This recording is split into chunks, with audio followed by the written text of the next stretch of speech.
નમસ્કાર. જૂની અને નવી પેઢી વચ્ચે અમુક પરિવારોમાં અંતર જોવા મળે છે. આ અંતર સ્વાભાવિક છે, પરંતુ સંસ્કારોમાં પડેલું અંતર અસહ્ય છે. જો કોઈ પરિવારમાં બે પેઢી વચ્ચે આવું અંતર જોવાય, જણાય, તો એ ઉણપ દુષ્કર લાગે છે, ખલે છે, વ્યથા આપી જાય છે.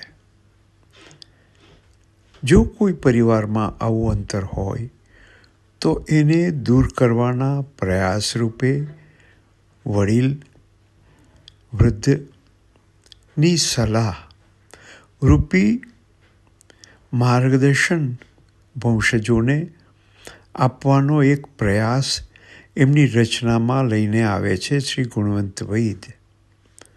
યાદ તને જો આવું તો ફોટાને જોજે, વંશજ મારા કામ ખરા ખોટાને જોજે. બસ જ્યાં જ્યાં આવું અંતર જોવામાં આવે છે, એ અંતર ઘટે એ જ એકમાત્ર આશયથી આ ગઝલની રચના થઈ છે.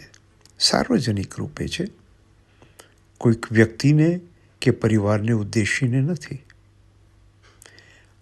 આ ગઝલનું વિમોચન 11મી ઓગસ્ટ 2026ના દિવસે યુટ્યુબ પર કરવામાં આવશે. ધન્યવાદ.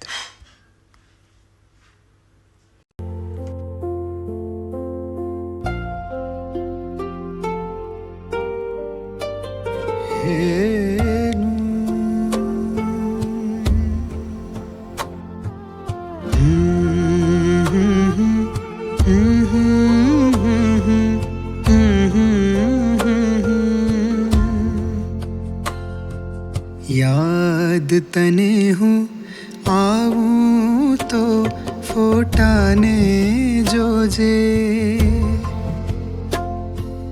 યાદ તને હું આવું તો ફોટાને જોજે.